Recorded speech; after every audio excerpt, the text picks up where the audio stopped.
Génibet, Paris-Picardie.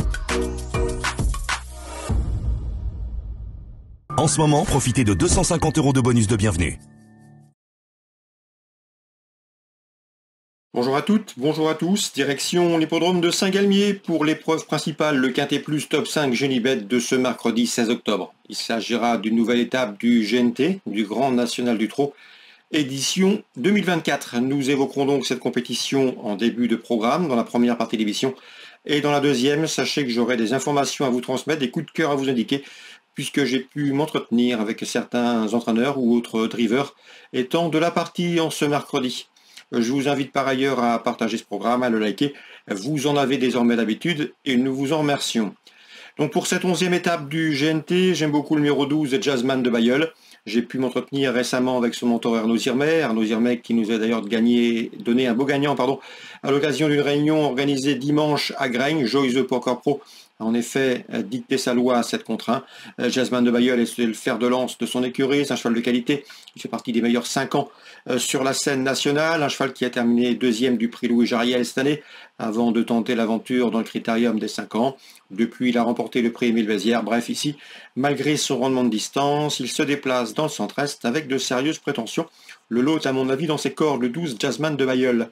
Je lui poserai principalement le numéro 10, Iguski Sauton, qui a été battu de peu après lutte dans l'étape disputée au Mans de ce GNT, étant battu par Hymne du Gers. Depuis, le cheval a remporté un quintet à Vincennes. C'était un cheval de qualité, il sera pieds nus, il est efficace de la sorte. En tête, il s'annonce redoutable, et ce, même pour les premières places. Le numéro 3, Imploramosin, est une jument de qualité, préservée et estimée par son entourage. Elle a gagné récemment à Vichy et encore plus récemment sur le Brno de Toulouse. C'est une jument qui affiche à ce jour 15 victoires en 29 courses courues.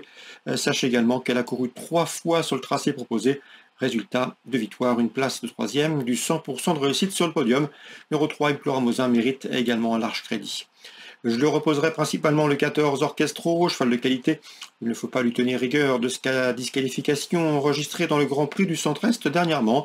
C'est un cheval de qualité, ce n'est pas le plus riche de la course sans raison. En outre, il a déjà réussi dans ce GNT 2024. Il a remporté l'étape disputée à Marseille-Borelli, c'était au mois de mars si ma mémoire est bonne. Il a ensuite pris dans la foulée la 3e place de l'étape disputée à Lyon-la-Soie. Il va à gauche comme à droite et mérite dans ces conditions que l'on s'attarde sur sa candidature. Il revient dans le GNT avec des ambitions. Attention également au numéro 4 Esterman, souvenez-vous, nous vous l'avions recommandé en favori lorsqu'il a gagné la course visée, le quintet de fin septembre à Vincennes. Le cheval est pieds nus, il est resté au mieux. En tête, il va défendre chèrement ses chances et à mon avis, sa place est logiquement dans le quintet gagnant. 12, 10, 3, 14 et 4, à mon avis, ces 5-là doivent pouvoir s'expliquer pour les premières places. Pour les accessites, attention numéro 9, Gino Viva, qui n'a plus de marge de manœuvre à ce niveau, mais c'est un cheval qui compte une victoire et 5 places en une dizaine de quintés courus. La corde à droite ne le dérange pas. Le numéro 8, Hold Up du Dijon, connaît bien ce GNT, il s'est classé 4e à Cordemais, 3e à Bordeaux, 6e à Saint-Malo et ensuite 5e plus récemment à Cherbourg. Il devrait une nouvelle fois batailler pour une place, une 4e, 5e place. Et le numéro 2, Iroise de la Noé, en valeur pure, elle n'a rien envié à sa rivaux du jour. C'est une jument qui avait l'an dernier gagné au niveau groupe 2, qui avait également couru le critérium des 5 ans avant d'être longtemps tenue écartée de la compétition. Elle vient de faire sa course de rentrée dernièrement à Vincennes et à mon avis, elle va courir en amélioration. Ce sera à mes yeux pas suffisant pour jouer le podium, mais une 4e, 5e place, vu sa qualité, est tout à fait envisageable. Le numéro 2, Iroise de la Noé, pour une place à Bellecote. Résumé donc chiffré pour ce quintet du mercredi 16 octobre. 12, 10, 3, 14 et 4 pour les 5 bases de la course. Ensuite le 9, le 8 et le 2. En cas de partant, attention numéro 7, J. Borwell. On se retrouve désormais pour les coups de cœur. En ce moment, profitez de 250 € de bonus de bienvenue. Voici désormais mes différentes informations et conseils de jeu pour ce programme du mercredi 16 octobre. On commence par Saint-Galmier, réunion principale. Dans la deuxième, le 202 Incognito mérite crédit. C'est un cheval qui s'est permis le luxe de signer 8 victoires cette année dans le rang des amateurs. Il reste d'ailleurs sur 3 succès consécutifs, une confirmation logiquement attendue. Le 202 Incognito pour la famille Corbin. Le 412 King Bold a quant à lui signé 6 podiums lors de ses 8 derniers parcours. Il trouve ici l'occasion de jouer une nouvelle fois un premier rôle, même si je lui poserai le 411 classiquement court. Maxime Brasset n'est pas négatif. Son cheval revient en sulky après des prestations sous la selle. Le 411 classiquement court, méfiance, méfiance, il peut refaire parler de lui. Dans la 6e, je sais que Nicolas Brossard aime bien le 605 Hilton Cash, un cheval qui lui a fait plaisir cette année. Le cheval trouve ici l'occasion, s'il est sage, de reprendre le cours de ses bons résultats. Il a le potentiel pour jouer la victoire, en compagnie du 8 Indigo de Naples, qui reste sur 2 disqualifications à Vincennes. Et pourtant, c'est un cheval de qualité, Rémi Mourlon l'aime beaucoup, et à mon avis, dans ce lot, le cheval peut parfaitement refaire parler de lui, il en a le potentiel. Donc 605, 608, 2 chevaux à racheter pleinement. Il pourrait bien damer le pion ou inquiéter le 606, Hino de Brion, qui reste quant à lui sur 3 succès de rang 1 qui en vise une 4e. 605, 606, 608 dans l'ordre du programme. Dans la 7e, j'aime beaucoup le 705 Elegant Jasma, qui m'avait bien plu à l'occasion de sa victoire enregistrée à Vichy le mois dernier.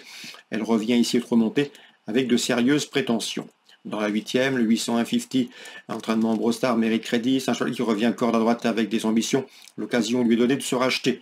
Le 803, Hulk de Tillard collectionne les bons résultats cette année. Il est régulier et devrait une nouvelle fois être dans le coup. Le 801, 803. On passe à Cabourg pour la Réunion 4. Dans la 2e, j'ai pu m'entretenir avec le driver Bruno Bocan, qui n'est pas négatif au sujet du 208 Keller de Liton, un cheval estimé, un bon droitier. Un cheval qui a failli mourir en fin de printemps, début d'été. Tout est désormais rentré dans l'ordre. Le cheval monte en puissance. Il a le potentiel d'une course comme celle-ci. Et dans ce lot, il mérite, à mon avis, que l'on s'attarde sérieusement sur sa candidature, d'autant qu'il sera déféré des postérieurs pour la première fois de sa carrière. Le 208 Keller de Liton. L'engagement est bon et le cheval vaut un lot de ce genre. À mon avis, son principal opposant sera le 203 Coriolis de Siette, puisque Danny Stoer me l'a présenté comme un cheval en retard de gain, un cheval qui progresse constamment. Et dans ce lot, il a parfaitement les moyens de s'expliquer avec le 208. 208 Keller de Liton, 203 Coriolis de Siette. Dans la 4e, j'aime beaucoup 2 chevaux qui nous viennent de l'étranger. Le 402, Sydney Celeber, présenté pieds nus. Et le numéro 3 également, Load Leila, également déféré. La jument mérite une mention favorable de 402, 403 pour Cabourg, Réunion 4. Voilà pour les nombreuses infos de ce mercredi. Excellente journée à tous, très bon jeu. N'hésitez pas à partager ce programme s'il vous a apporté satisfaction. Génibet, Paris Picardie. En ce moment, profitez de 250 € de bonus de bienvenue.